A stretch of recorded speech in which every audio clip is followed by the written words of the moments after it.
Welcome to a gorgeous day on planet Earth and another day of Dose of Did You Know? We're inspired. I can't even talk. I think I'm losing my voice. It's a chaotic day. We're inspiring, intriguing, unique individuals come to talk about love and life and how it got them here today. I am your host, Danny Rocco, and with me is my main man, Mike, all the way. He's in the West Coast. I'm on the East Coast. It's West Coast, East Coast. That's what everybody who's named Mike has in my life. How are you, Mike? I'm doing really well, Danny. I appreciate being on the shit, show. I lost you. Are you. Okay. It was like your mouth wasn't moving and then your words came after. It was I just am honored to be on your show, Danny, and thanks for having me. It is my pleasure. And I'm just going to say it's because you're in California. That's why your voice is coming in weird. I blame everything on California. I think everything's on fire, so who knows? So who knows? Who knows what it is? But before we get going, tell the world a little bit about who Mike is. Well, my name is Mike McDowell, and I'm a retired Marine officer. I retired in August of 2016. I was a guy that was an artillery guy by trade. Had some very, very humble experiences as far as the Marine Corps itself. It was a great experience for those 16 years that I served. Had several different commands during that time. I left during the TERA, President Obama's TERA, which is the early retirement at 16 years. So I left as a major and was looking at some opportunities. I finished my MBA from USC here in Southern California, and then was looking for that possible jump off point. I love what I did, and I would have stayed in a heartbeat. It just financially made more sense to try to dabble and step into the water a little bit and see what was what it was like. For the Marine Corps, I was a school teacher, taught English and at the high school level, and then was at Northwest Nazarene University. Coaching basketball and was an assistant professor there. And so I've kind of had a unique experience both ways in terms of civilian life and also military life. So that's kind of who I am. I'm a doctoral student. I'm finishing up my dissertation right now in education leadership. So it's an educational psychology concentration and focusing on non-traditional veterans, and or non-traditional learners. And that's where our veterans have kind of come into this. I've been in nonprofit for the last really 3 years since I got out, and now I've been working for a for-profit company called Valor Club, and I've been fortunate enough to be named their president and CEO, and here I am today. And that is why we know each other, because of like where you are today. But I didn't know that. Fun fact: did you say you were a school teacher before the Marines? I was a school teacher. I started in 1994 in Shepherd, Montana, where I used to play basketball at Montana State Billings, and that's where I got my master's degree in '94. And then I started getting into education at that time. I was always a teacher and a coach. I've always considered myself that throughout my professional career. The only difference is that the classroom's been different. Even being a Marine officer, I went in January of 2,001, and then of course I was in Quantico and Virginia when 9/11 happened.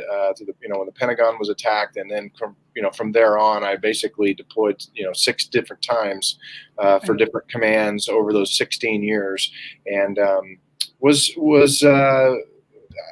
it really, although it may be different worlds, it's very similar. So it's teaching really and learning. Yeah, it is. It's just a different platform, right? It's a different environment, but that concept is the same. Heather is out there. Heather Clark is out there. She wants to say hey to you.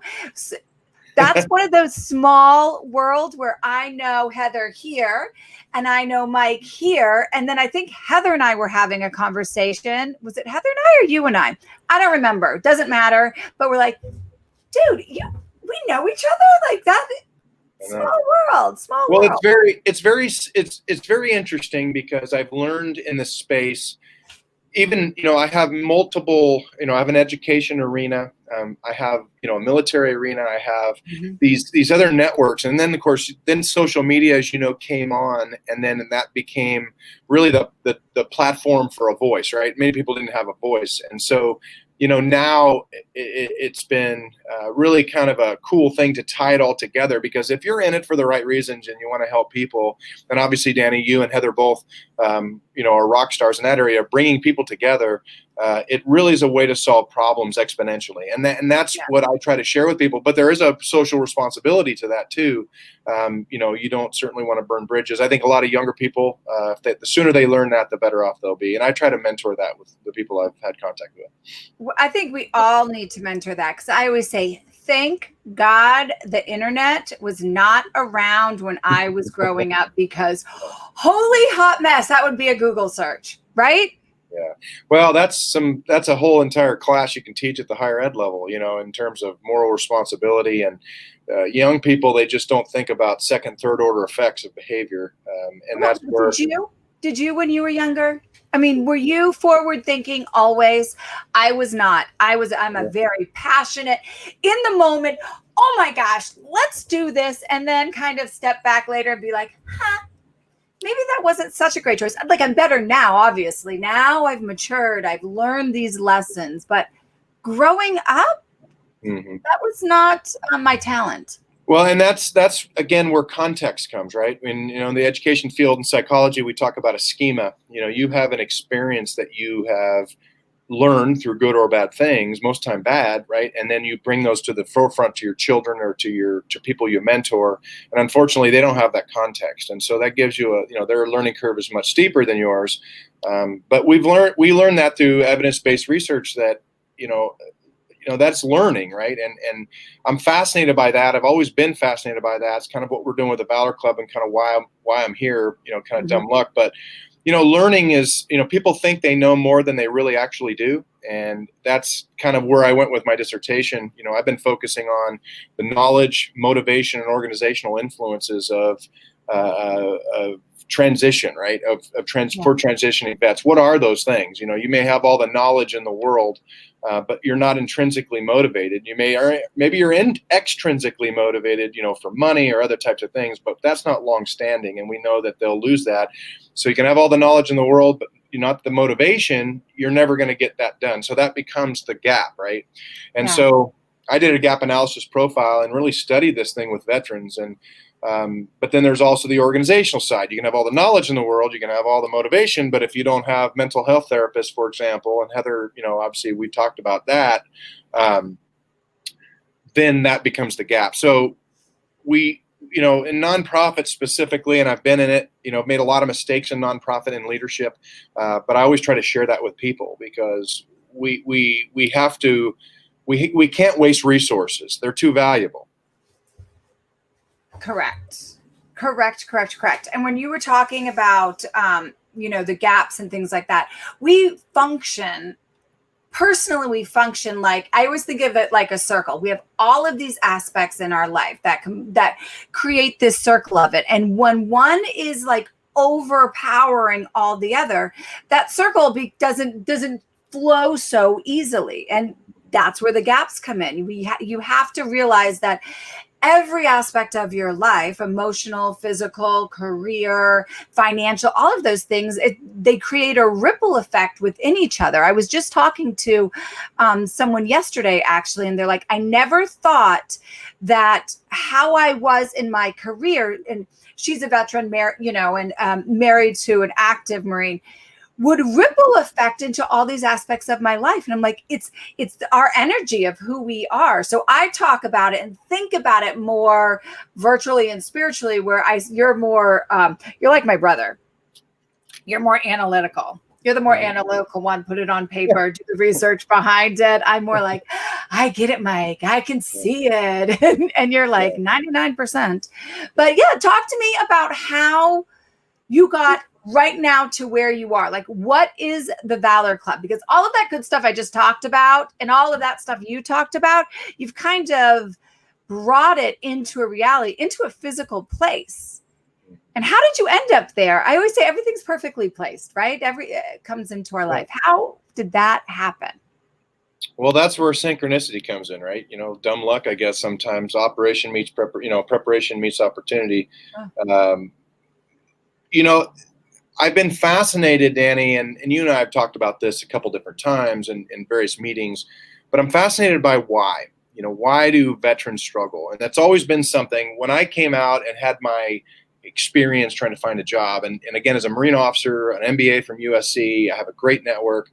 I struggled. I struggled with trying to make a six-figure salary in Los Angeles, where you need to make that much money to survive and keep that basic standard of living that you had as a military member. Right. And, I didn't have a brand. I didn't have a personal brand. And so I was losing jobs in those pyramid, everything pyramids up at that level is the six-figure, in the six-figure range. There's just not that many jobs out there. And so I would lose them all to people who have been in the industry for 15 years. And so that was my lens when I came out. So I got working with in the mental health side at USC with a grant that we had. And I was really kind of learning about this veteran experience and how, I thought I knew my veterans. I thought I knew my sailors and Marines, and especially as a field grade officer, I've had hundreds of them, but I really didn't know them. And so that's where I kind of looked back and said, let's examine this a little better. I don't think we're framing the support correctly. I think that we're looking at it from a deficit lens rather than an asset-based lens.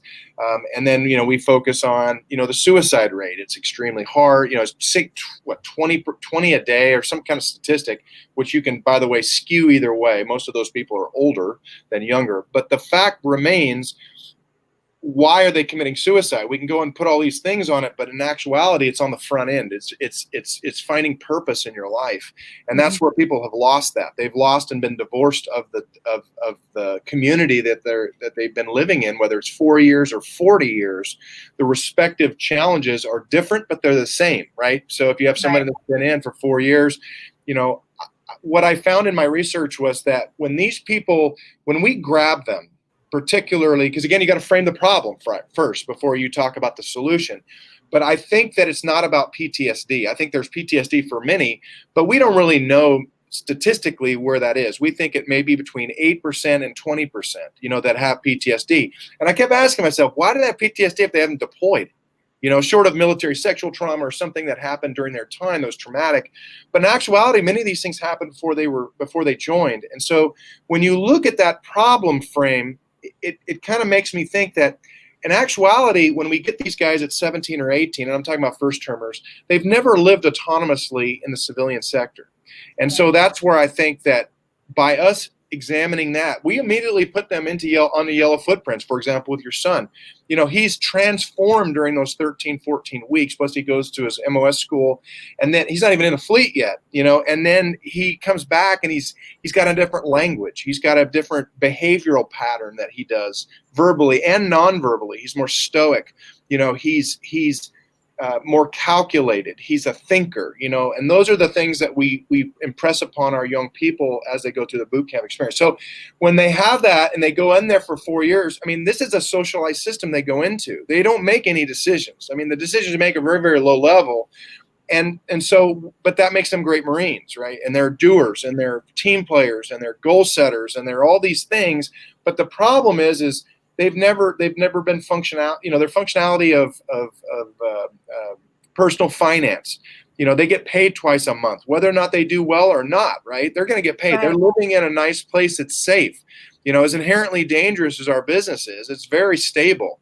They don't know how to cook. They live in the barracks. They're not going to do that. They have no credit or bad credit, which is worse. They don't manage money well.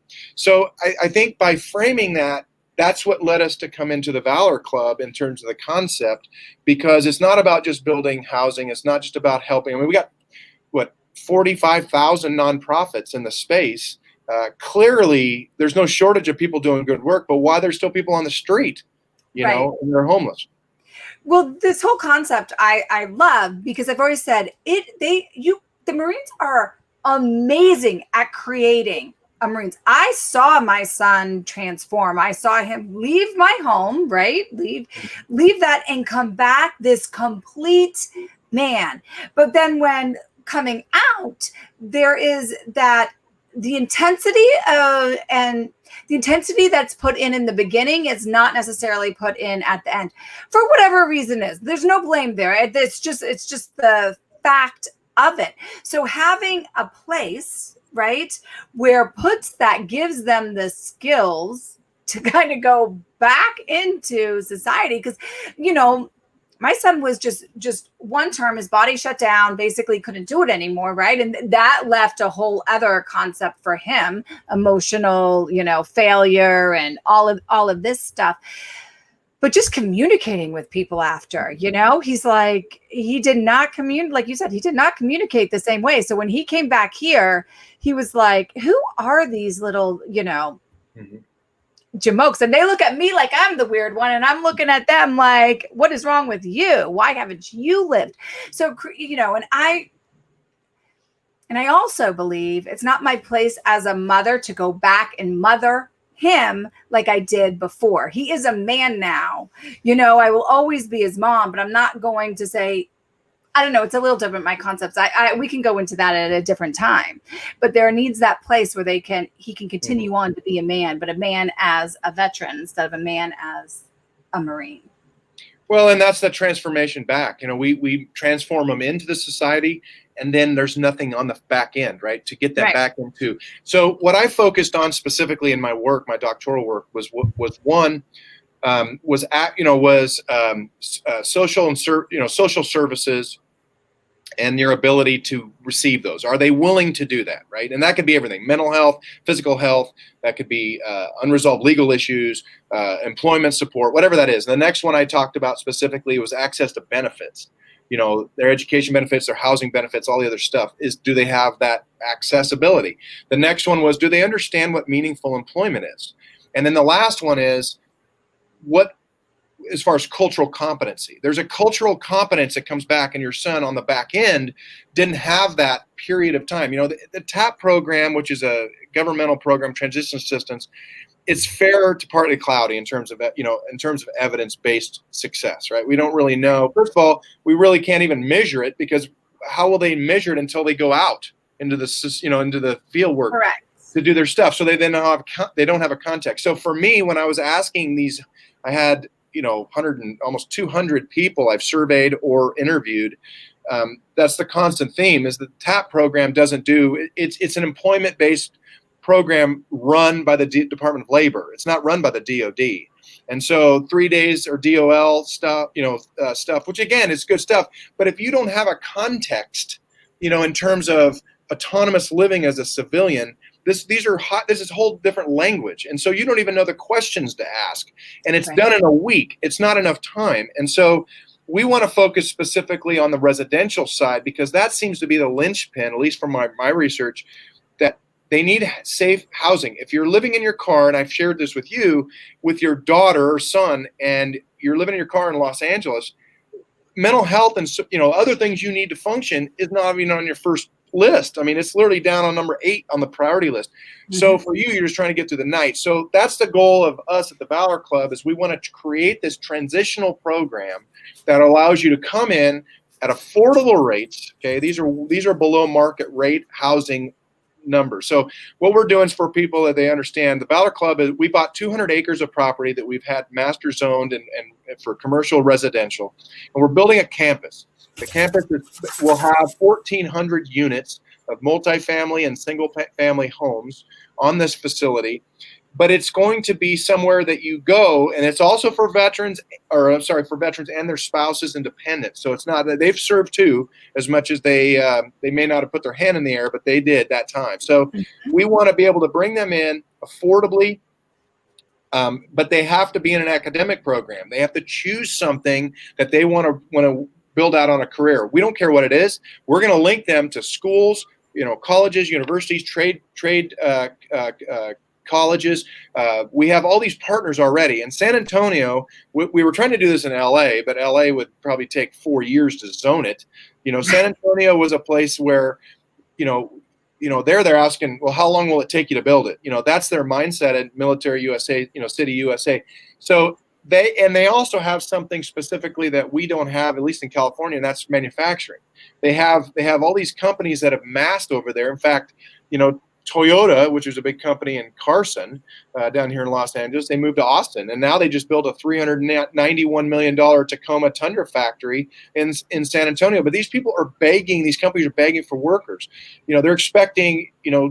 Again, I'm pitching San Antonio, but again, this is where these young people can come in 3 months of training at Toyota and get a $60,000 a year job and buy a house for $150,000 and have a very, very good life. And so that's a component. So they're going to live there. It's a residential component. The next one's a learning and education factor. If they're there for 4 years, great. But once you leave school, we're going to develop a plan for you to get you out for permanent housing, because we got cycles of people coming in here right behind you. And then what we do is we focus on the social services. We're working with already existing great organizations of, again, those 45,000 nonprofits. We're bringing those people to our campus, as well as helping our people navigate. I don't want to do mental health on our campus. We maybe do an assessment, but I want them to learn how to get on a bus if they don't have. They got to learn to get out in the community, because we've taught them this as a socialized system where everything is there on the base. Everything is there. You don't have to do anything. You don't have to navigate. We want to be able to show them how to do that.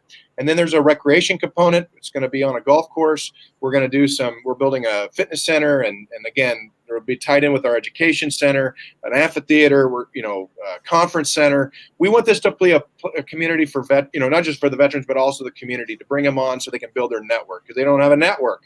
That's the other thing. Right. And I love that it's combining. Yes, it's based for the veteran into that transition. But if you don't bring civilians in and create it, it's not all encompassing. You're just going from one same situation to another same situation, and it defeats the whole purpose of it. Yeah. And I think that's the cycle, because people ask us all the time. And by the way, the last thing we're going to do is get them a guaranteed job on the back end. We want to get them into a career, something that they can trajectorily grow in and progress and make good money. Not just, we want livable wages, right? That you can thrive in the community. And so that's why it's a nice setup. But like you said, it has to be a comprehensive, holistic program. And that's what we're doing. And again, we're not creating new programming. We want to bring the programming here, because there's another problem in this corporate side. And the corporate side doesn't understand our veterans. We're going to offer a consulting opportunity for these companies that want to work with us, because we don't want to just throw them into the world. We want to give that company, what's the stakeholder for them? We want them to have longevity in their, I can throw you statistical data that suggests that they don't stay in that first or second job more than a year. That's a sunk cost for these companies. And so I'm trying to monetize this and say, listen, I can give you a better product. I say we as our team, because it's all encompassed with stakeholders.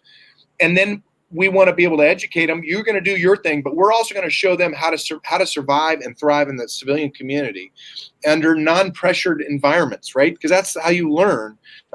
Take things from working memory into long-term memory. So again, the model, I think, is going to be successful. We're not a nonprofit, and you can't possibly build physical infrastructure and vertical construction on nonprofit dollars. So what we're doing is we're selling our pads of vertical construction to developers. They pay for that, and then what that allows us to do is now start to scale this around the country, because that's my vision, to cut the beta, and then again replicate. I think there's you and I again have spoken prior. I think there's going to be a large amount of small learning institutions in terms of higher education that are going to go out of business after this COVID. And so I want to be able to leverage that up and purchase those purchase those campuses, because they already have infrastructure. And so our capital model that we have, we think that we can develop that. And then also, again, they have everything. So this is the most expensive, project, because again, we got to build. But again, going back to, and I don't mean to overtalk, but one of the things that we you can't help it. You're so passionate. Well, I got a lot of crap to tell. I got to tell the world. I got all this stuff. It's interesting, because one of the things we want to be focusing on, and this model can be replicated outside veteran world. This model can be replicated to prison reentry. This is the same model that I've built. In terms of that, and I've been working with that population here in LA as well, but that's another show. But one of the things that I'm really, really excited about is this is for community stakeholders. This isn't just for vets, because we're we're in an area of Southeast San Antonio that's not overly affluent. If I'll, leave it at that. So low socioeconomic status. We call it SES. We want to be able to bring these people onto our campus to be able to do events. We want soccer tournaments. We want, we're going to bring in an arena that's got 8 different courts in it. We want to do basketball and volleyball tournaments. Bringing these people in, give the veterans a great look of what life is like there. It helps the community because now they do preventative health care. I want them in our fitness center. I want them paying at a reduced rate to be able to get in there, do preventative health stuff, working out. Again, the more you interlock these stakeholders in your community, the stronger your overall value proposition is. And then again, for developers, because this is a new concept, it doesn't template like a normal development. And so again, the corporate's going to win on this. The stakeholders in the community, the veterans certainly, the nonprofits are going to win because now they have a place to go. They can do all their stuff. They can hotel, in offices that we can offer that stuff. It's the beginning part, and it'll take a while for the ripple effect to kind of happen, but of changing the mindset and the concepts that are out there that are kind of blocking this, blocking the veteran community, and like you said, it's not just the veterans. I'm thinking the whole, oh God, I just went blank on it. Well, particularly people. System. It's the whole foster care system has the same kind of concept. Once you're 18, you're out on the street. Yeah. It doesn't matter if you have a place to go or not. So it's like this concept that you're making is going to change a lot of the gaps and holes that we have in our society. That not because it's not a one fixed thing. It's bringing all of this, the collaboration of all these different aspects together into a place and then taking that and just popping it all over the country. It's And the other thing is we want to make this an anthropological model, right? So my other vision to this is once they graduate as an alumni member, that they come back and you have to put in time. You're going to have to do peer support, in terms of mentoring, and it doesn't require you being on site at San Antonio with Zoom platforms and with Skyping. And, we want to capture that knowledge so that's where, again, that is important for a lot of the stakeholders. One, if you graduate, because we want to put something in back, right? To our society and our culture and our tribe. And I may not have a lot of money, but I can certainly, give advice or something. We all have a gift that we can give.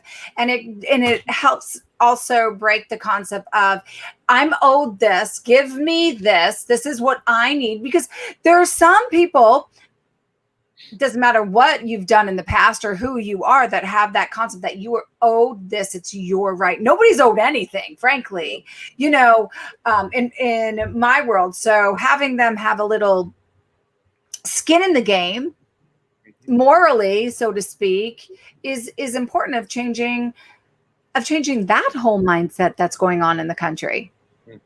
Well, we have another challenge, and that's retired veterans. Ones that are in their 60s, 70s, and 80s who have had a business. They've been leaders in the community after they've gotten out. Well, why not bring them on a campus too, and have them live in a certain section where they can enjoy the recreation, but you're going to put something back. That skin in the game is you're going to teach these young people on how to communicate, how to wear clothing correctly, how to, whatever, cooking classes. I mean, we need to develop these things because, again, things that you and I could learn, even with our experience base, I think that is very important.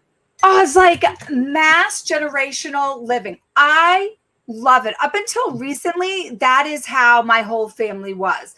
The grandparents, the uncles, the nieces, you were all together and you all had a family dinner every single week and you learned from each other, right? And we don't have that anymore. It's not like old school Italy, where we all live together in this one home. That's just not how it is in America, which is fine and dandy, but there's so much to learn from our elders and our younger generation. So having that part of it gets me all like fired up and excited. Yeah, no, you're exactly right. And what we're going to do too, and this is important for me because this is not a feel-good project. This is a research-driven measurement outcome project. Oh, it's a little feel-good. It makes me feel good. Well, that's a byproduct though. But if you frame it right, the goal is I want to know if Danny comes to the Valor Club, we're going to do a quality of life survey on you up front. We want to be able to see where you're at physically, physically, mentally. We want an audit, right, to start this thing. And then, of course, we're going to help you to develop your education, career plan. Because, again, you have a plan. But guess what? Danny might start for a while and not like it. Now she wants to maybe go into something else. Great. There's no problem with that, because most veterans don't know what they want to do, and that's fair. Right. We want this to be an exploratory mindset. But what we also want to do is continue to track you. And let's say we do annual, you're in a 4-year program, getting a degree or something. We want to see how you're doing over time. And then what we do when you graduate, we want to follow you, because now we want to ask you as an alumni, Danny, you're a part of our tribe. How are things going? Are you employed? Are you in the same job? Are you, what are you making for salary? We want to aggregate total these things, because at the end of the day, we want to show the DoD that our alumni don't hurt themselves.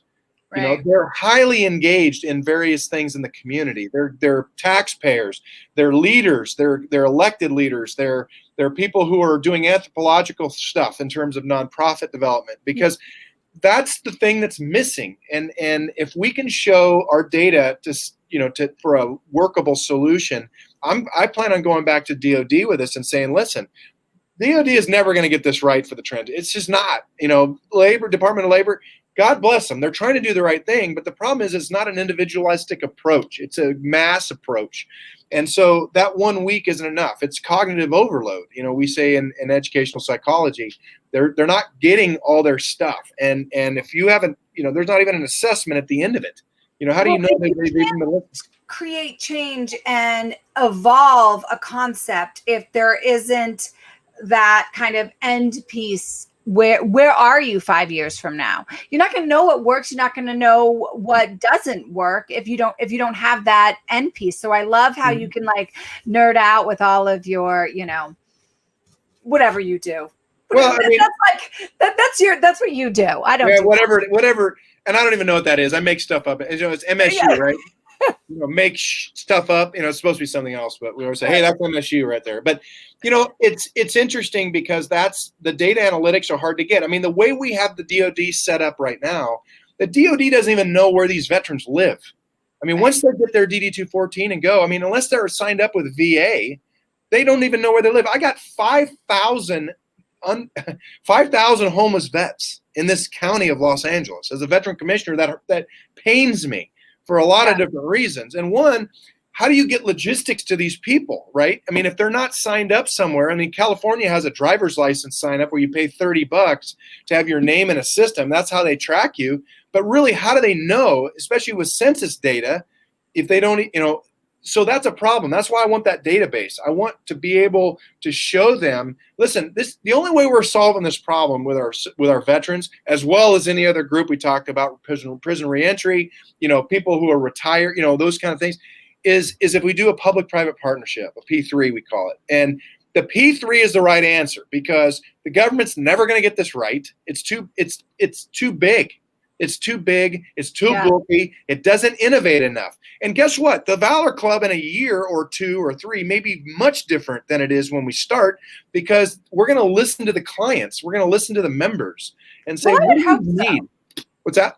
Right. I would hope so. I would hope it's going to start with this great concept and plan and resources and all of that. And then it's going to evolve and get better as you go. Because if it didn't, you would be no better than what you're trying to, Well, yeah, I mean, and then also look at the other stakeholder, and we haven't talked about this, is colleges and universities. What do they need right now? They need butts and seats. We're going to give them that in terms of people, but they're also, each one of those stakeholders they're going to pay something here in terms of whether that's a financial benefit, in terms of putting their names on a building, or, that kind of campaigning, or finder's fees for us bringing in those veterans, specifically. But they're also going to provide counselors, who are experts in their field to help them navigate. And I love, we have to wrap up here, but I love that it's a for-profit, because a lot of times people don't see their value. So many of them, they think that I have to do this as a nonprofit. I have to give everything away because somehow if I don't, it's not right? Like I'm not serving. But we all have a value. And if you don't, by creating that concept, like you are, like this is a nonprofit, you're subconsciously creating that mentality for people that, yes, you have a value, you can serve and give, but you also you can receive. People don't want to receive. It's very hard for people to receive love, receive their greatness, receive the gifts that they have. So I absolutely love that it is a for-profit, and that does not mean that it's not going to be servicing and giving. Not at all. Well, you can't build $200 million in infrastructure if on a nonprofit budget. And the thing is Right. that we don't. The nice thing about our organization too is we're not competing with anybody. There's no. Yeah.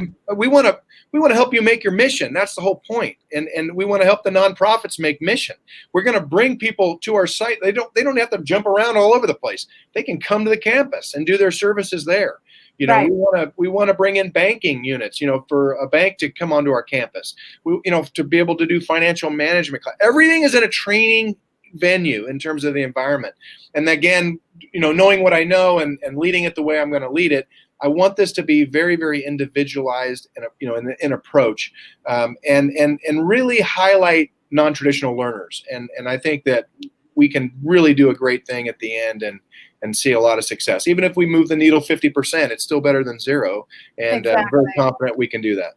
Exactly. I love it. I can see your passion behind, you know, your whole life of like the teacher and then the officer. And then here you are right now, kind of, you're doing your thing, giving back, seeing that there is a gap and fixing it the best way that you can. You are a man of service, Mike, which leads me into my last question. In this moment right now, I ask you to answer it with whatever comes to your mind. The first thing, what does love mean to you right now, Mike?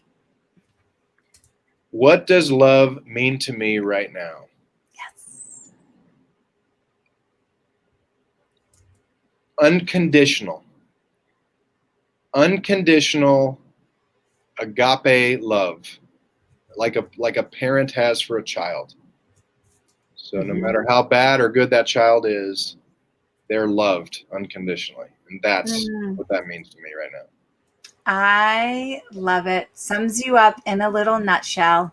There is Mike. Thank you so much for coming on, sharing a little bit of who you are and how you got to what you are doing. This is how we learn. I learn through stories. I learn through people's life experiences. So thank you for sharing yours and what's in the works and what's coming up. And I can't wait to be part of it and help in the way that, you know, little old Danny does. It's exciting. Well, thanks, Danny, for having me. And really, more than that, thank you for being a part of our program, because you're doing your part, and we're proud to have you. Well, thank you. And to everybody else watching, remember, as always, love hard, love pure, and love proactive. Until next time, we will see you later. Bye-bye.